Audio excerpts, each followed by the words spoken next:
ನಮಸ್ಕಾರ ವೀಕ್ಷಕರಿಗೆ, ಪಿಲೋ ಚಾನೆಲ್ಗೆ ಸ್ವಾಗತ. ಆಕಳ ಹಾಲಿನಿಂದ ಬೆಣ್ಣೆ ಮತ್ತು ತುಪ್ಪ ಮಾಡೋದು ಹೇಗೆ ಅಂತ ನೋಡೋಣ. ಹಾಲು ಕಾಯಿಸಿ ಫ್ರಿಡ್ಜ್ ನಲ್ಲಿ ಇಟ್ರೆ ದಪ್ಪಕೆನೆ ಬರ್ತದೆ.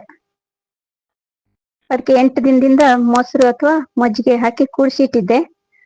ಬೆಣ್ಣೆ ಮಾಡುವ ಮೊದಲು ಹಾಲಿನ ಕೆನೆಯನ್ನ ಚೆನ್ನಾಗಿ ಮಿಕ್ಸ್ ಮಾಡಿ ನೀರು ಸೇರಿಸ್ತಾ ಕಡ್ಕೊಳ್ಬೇಕು.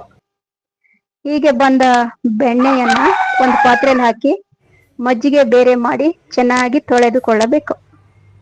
ಕೇವಲ ತಿಳಿ ನೀರು ಮತ್ತು ಬೆಣ್ಣೆ ಮಾತ್ರ ಇರುವವರೆಗೆ ತೊಳಿಬೇಕು.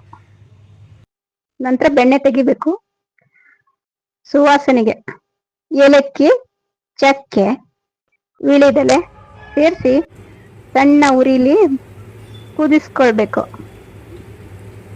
ಕುದ್ದಾದ್ಮೇಲೆ ಅದರಲ್ಲಿರೋ ಮಡ್ಡಿ ಸೋಸರ್ ಇಟ್ಕೊಂಡು ಸೋಸ್ಕೋಬೇಕು.